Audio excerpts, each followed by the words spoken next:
Hello and welcome to Audiobooks All Day. And today we will be talking about the classic book, The War of the Worlds by H.G. Wells. And fun fact, this book was first published in 97, which when you think about all the contemporary revamps of this story, kind of puts it into perspective, and that definitely shows throughout the book. I don't know, actually. I should have looked this up right before, but I don't know the actual history of like Martian stories. I know that there's always been heavenly bodies Mm, coming and visiting Earth. I mean, like that's what most major religions are based on and everything. Like there's always been this contact with the supernatural or, just extraterrestrial. But I don't know, like, as far as there's spaceships that came down with aliens and they started to attack the Earth. I don't really know what predated this, but I think that this book, certainly because it's never gone out of print. Since then, it's never gone out of print. As you mentioned, Kevin, there's been a bunch of movie adaptations, a bunch of different takes on this. There's something that it has embedded itself into the science fiction community, could have and definitely helped start all science fiction. And pretty cool story. I really enjoyed it. I really enjoyed it. I enjoyed it because as you get into this book, it is like a first-hand account. So somebody's writing it in England as if it really happened. I love those kind of books, because it may helps me to feel like I'm there with them. Like, yes, of right. course, this happened and it's happening to you, and I'm reading your account. I love that. It's also a classic brothers adventure story. I mean, not Woo-woo. really, but there is a brother in it, which I always like those. And more than anything, I just kept listening to it like I was somebody from the 1890s listening to this or reading this. And that perspective was so much fun. Sometimes, and we've covered other books that were written in that time period, and it's harder for me to get into them. But this one was really fun. And I think that what helped again was kind of putting that it was much easier for me to take it from that perspective of I'm back in the 1890s. I don't really know anything. I'm just like living on a little farm in Surrey, England. I don't actually know where Surrey is or if It's or in if there are England. farms there. Yeah, I don't know. I don't think he was. I mean, he was a writer. He was a psychology or a philosophical writer. Like that's what he did. Yeah, but what I was saying though is that, like, I like to try and put myself as if I Oh, yeah, was a yeah, yeah, yeah. farmer in Shepperton, and I'm reading this for the first time and being like, "Wow, this is crazy." Of course there's Martians on Mars that sent their ships here. And yeah. And so bottom line is this book kind of just opens with this man and his family having a pretty normal day when suddenly these extraterrestrial ships come and hit England. Yeah, and you had an amazing question that I never thought about is, I don't know if it is, but this very well might be like the first like, hey, people from another planet coming in a spaceship and landing on our planet and specifically from Mars, which is it's now, I mean, it's beyond trope has a negative connotation, but it's just like a thing, you know? It's its own genre of Mars books. It's a subgenre of science fiction. It's Mars. That's an amazing idea. But yeah, so you have these when I so one thing about first person books, right? So the perspective, like you said, is first person. More of a diary format than like through their eyes. More like less like a book like the Maltese Falcon, and like I said, more like a diary. But really, really cool in the sense that so like I was saying, in first person books, sometimes I feel like one of the ways where they fall apart is people are too dumb, right? Because how he's interacting with other people, it's hard when you're in somebody's mind to be super relatable. And I've read a lot of first person books where they are not relatable at all. Like how they interact with the world is neither relatable nor understandable. And also how they're interpreting the events around them. And with this book, I could actually see that. And what I mean by that, an example is at the very start when these Martians first land, right? And this is a world before, like you said, before science fiction, before all this stuff. You have these giant spaceships land in England, and everybody comes out to just see what's up. The police are around there, but like it's not like the military is mobilized or really anything. It's just like, oh, there's something here, and just people just come out to check it out. And now, like, looking at it, when reading the book and all the science fiction and Men in Black and all the things we've seen, it's you do not go next to the crater. Like, that is science fiction 101. You never approach the crater, or at least you're never first. And you never wait for that spaceship to open if you don't have a gun. That's just common sense in science fiction. But just to watch these people just go around and say, "Hey, look at this." That was it was kind of funny to see, like, absolutely we would do that. Absolutely, that's what we would do. Yeah, I mean the opening scene, this guy's family comes down, and then yeah, like you said, immediately like this big group of people come with like a white flag, like to kind of like go, and then the heat ray obliterates all of them, and everybody's kind of like, oh my gosh, what's happening? But like I just thought of like Independence Day when everybody's like out on the building just being like, welcome, yeah. It's like, man, Yeah. the people that are welcoming, you can't do that. One of the other things I thought was so funny, like it made me laugh out loud. I was at Costco listening to this. Um, when he's just like Mars, which of course is 200 million miles away, which we all know. It was like, oh yes, we do all know that it is 200 million kilometers away. I just like laugh so hard. I'm just like, you are giving me the benefit of the A doubt, lot of credit. my good sir. Let's just say public education in the 1890s was very different Yeah, than it was apparently today. that was a fun fact. And I don't even know what he said, how many millions of miles away. I think it's 140 million miles from Earth. But anyways, I thought that was funny. But yeah, so like the heat ray comes, obliterates a bunch of people, then they're like, oh no. Because these aliens, the reason why they're here is they need resources. They've gotten, they've exhausted their resources. Now they're coming to Earth to Mars is too cold. Yep. They're coming here to and the thing is like the first aliens that come out, they're like, oh no, I can't exist in this atmosphere. So then they start to try and terraform it. So now they're sending out, their, like this gas that's slowly, that kills humans because, the oxygen is kind of killing them. And so, of course the English army comes and they fight, and it does not go well. And as this guy talks to one of the artillerymen, he's like, he's like, battle? What battle? This wasn't a battle. This was a giant and an ant. Like that, but this isn't a battle. And so we just get like, the humans just get totally obliterated. And then this whole area, like this isn't the whole Earth. This is just this one little area. But this whole It's area, just England. Yeah, it's just England. This whole place, so like this guy sends away his family. He's like, hey, you got to do, and he does it like a dog cart or something, like rents him a dog cart. It's a type of wagon. Yeah. And anyways, they like go, and now it's this guy's journey of just essentially trying to survive. He's not a soldier, he's not like, if you take any of the caricatures in Independence Day, he's the random person.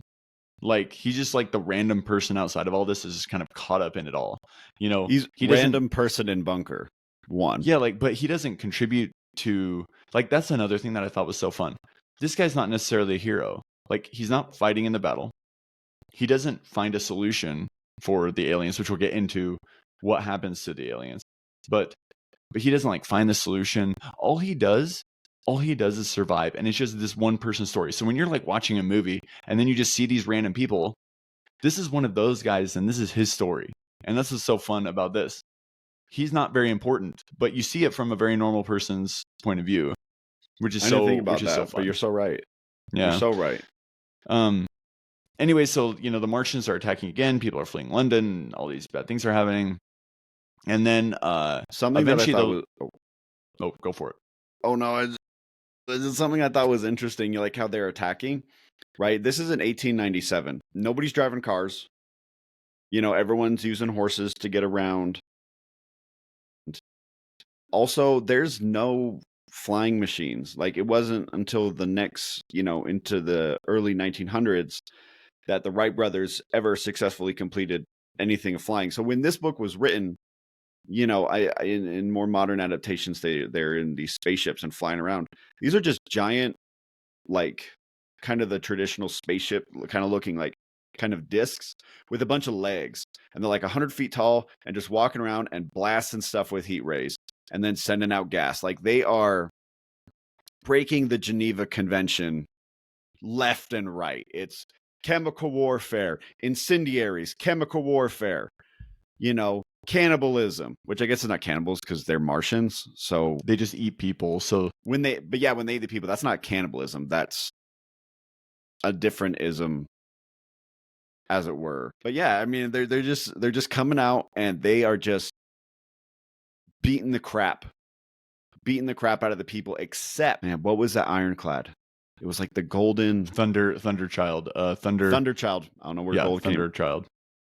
And you have this one ironclad, which is a type of ship, just comes in. It knows it's going down, and it just starts blasting them. It rams into one, and it's just blasting. It takes 2 of them out, and there's like 10 total.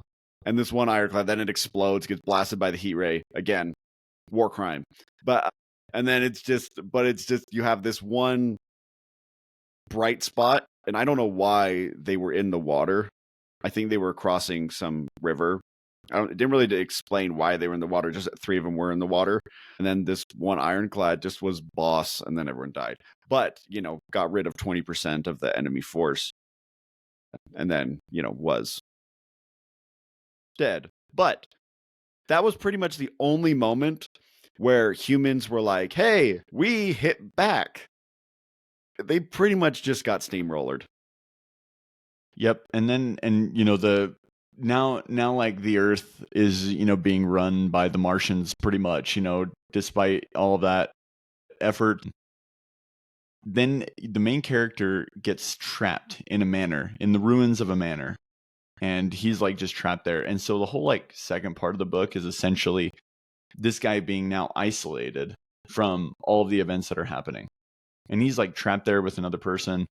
And then right outside their house is a base of the Martians. Yeah, so they can't move. Like they can't get out. They can't get out. I mean, they physically can, but they will die. Right. Yeah. And so the other person over time starts to go crazy. It's been a few days, and then he goes to eat all of the food, and then the main character hits him over the head with something. And then like the scariest part of the book, is like the Martian comes in and, like slowly uses its tentacles to just take the guy away, And that was pretty scary. And then all of them disappear. All of them, the Martians jettison away. And do you want to talk about what happened to the aliens?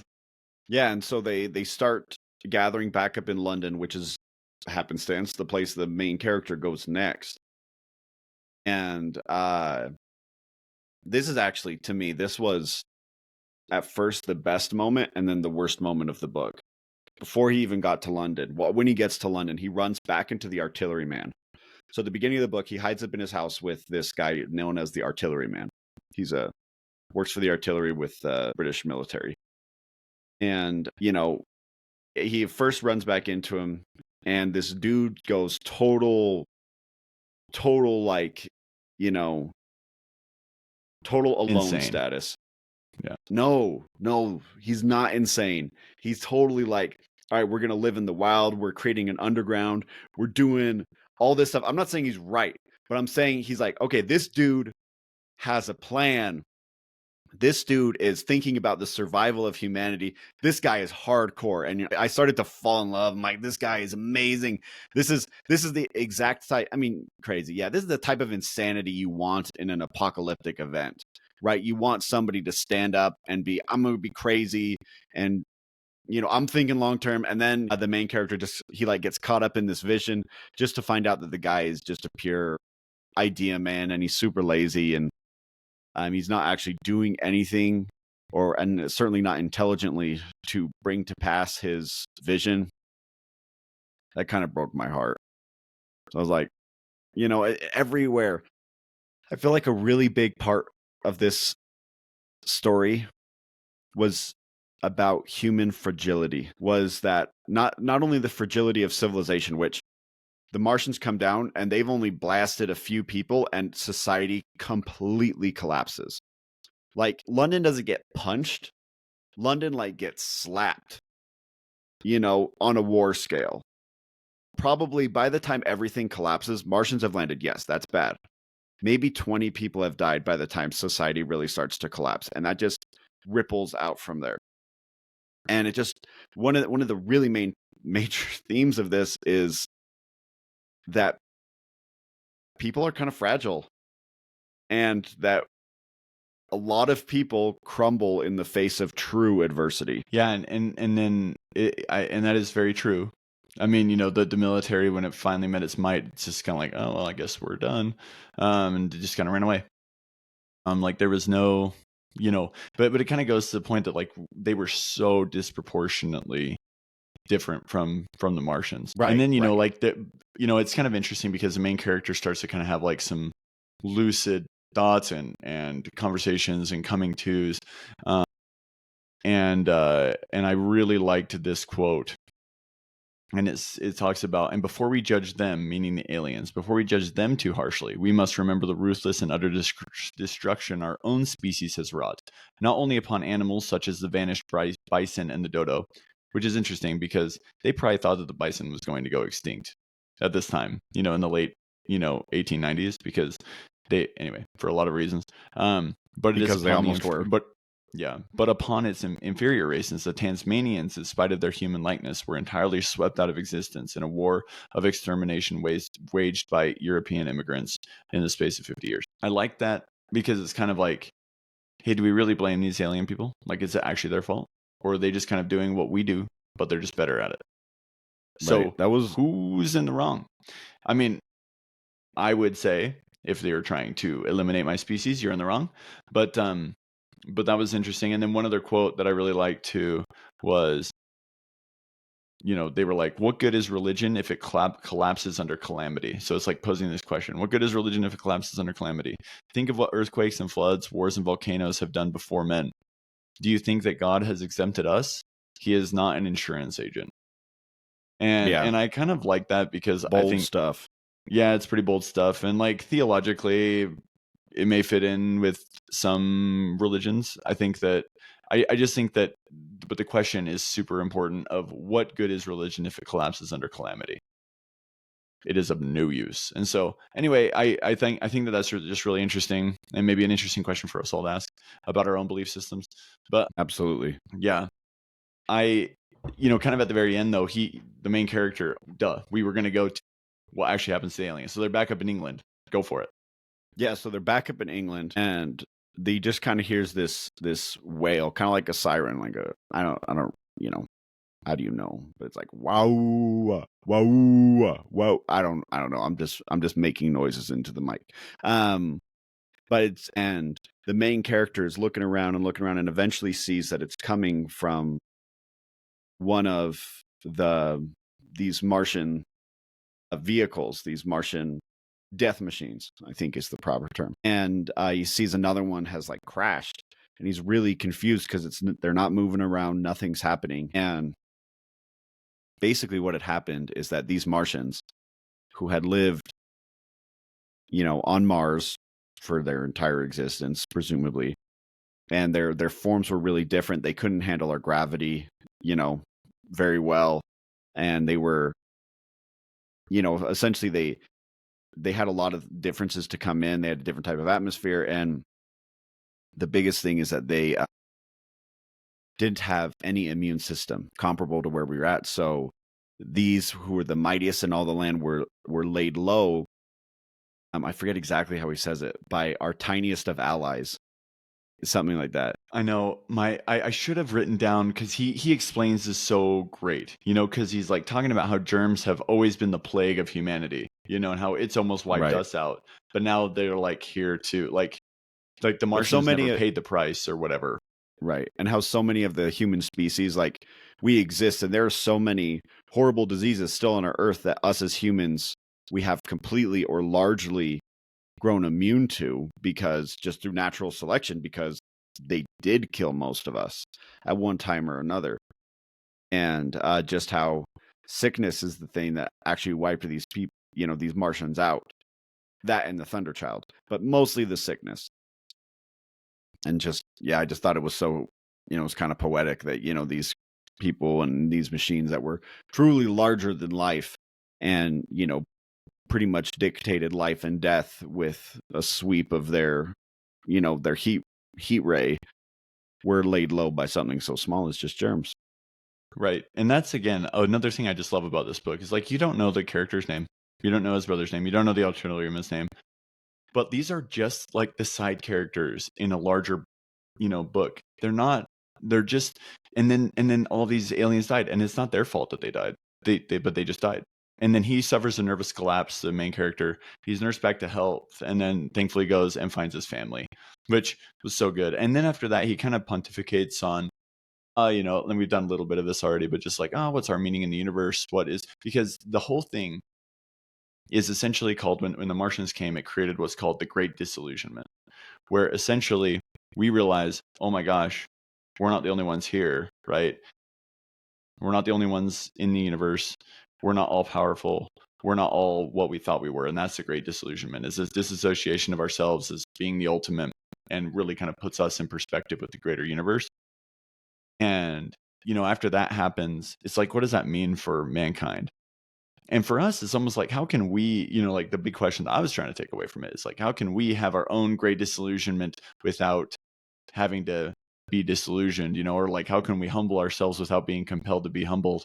Like, how can we come to this understanding without having to have the experience? And that's like kind of the purpose of books, is how can we learn these lessons without having to learn them? Because it's hard, because I don't know how many business books I've read, and yet I still make all the same mistakes that I've read about in the business books, and then I go, oh, like I knew that, but I still did this, and now I won't because it was painful. But you know what I'm saying? Absolutely. It's I don't know where she got it, but my daughter, we were just talking, and I have no idea where this came from, but she turned to me and said, with no context, she said, pain is the greatest teacher. And she's right. Experience is where we learn. But, we tell stories, we read books, we do all these things so that we can hopefully, learn from somebody else. And there's so many really interesting lessons in this. You've already brought a lot of them. We mentioned, you know, human fragility, and the what good is a religion or a faith system, if it doesn't stand up to calamity. What good is, how we conduct our lives if we can't stand up to trials. Talking about colonialism, imperialism, there's a lot of deep stuff, the fear of the unknown, this disillusionment, and in the power of nature, that despite everything that the humans could do, the thing that defeated the Martians was nature. And, so many interesting and powerful themes in this book. It's a short book, and it was written in 1987, but has so many really, really deep insights and really deep philosophical questions that it's asking you to address. Totally agree. And I, for the first time, am going to try and share my screen. So I don't know if this actually works. No. In Woking, they have a tripod called the Walking Tripod, or the Woking Tripod, which is, so Woking's kind of like the last town that he goes and finds his family in. And I thought this was really fun. I thought this was fun. And I also wanted to try sharing my screen in this podcast, which was fun. Overall, I love the book. I think it was super great. I think that it has timeless questions and answers. It poses a bunch of really good questions for us to consider today. Such a forward-thinking book. Hard for me to imagine somebody. It's like Star Wars, It's just like we just it's so paradigm shifting in the way we think about things, that it's amazing that one person came up with so much. Right. I really enjoyed this book. I thought it was super fun. I love the way it was written. I loved, the nature of this guy just kind of being a normal dude. I love the symbolism. And you brought up like the whole colonialism aspect. I love thinking about, oh, well, what if it's me getting taken over and all that stuff. So all of that was super valuable, and it's such an easy book to listen to, and it's relatively short. 100% go listen to it. And it's free on the Audible Plus catalog, and it's narrated by Simon Vance, who is one of my favorite narrators. He's fantastic and does a wonderful job. But I neglected to mention one of the most interesting things about War of the Worlds, not the book, but one of the adaptations, right? There's a lot of adaptations. We don't have time to go through all of them, but I do want to mention one. In 1938, this was adapted for radio. but just in the sense that this is written in a diary, those were adapted as if they were like newscasts. So they came out as a newscast, and I've actually listened to it. It was a long time ago. Well, actually, it wasn't. I used to do it for Halloween every year. I don't know why I stopped doing that, but it's like starts playing. I think it's this music, and it's like we interrupt your program to bring you a special news bulletin or something like that, and it starts talking about how these Martians have landed and are starting to attack the city, and a lot of people who tuned in, not at the very beginning, at the very beginning said, hey, the following presentation is for entertainment purposes.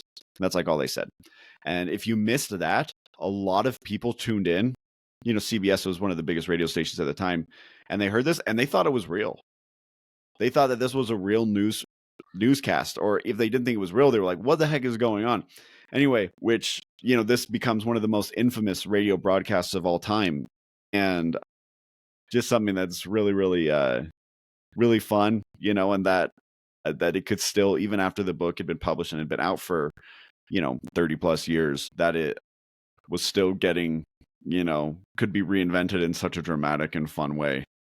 And I think that really speaks to this story and how powerful it is. And that even though it was written so long ago, if you can take yourself and try to put yourself back into that paradigm of where the main character is, read it. It's a fabulous read. We wanted to also make a little announcement that later this month, a date to be specified in a future episode, we will be announcing a really amazing project for all of you.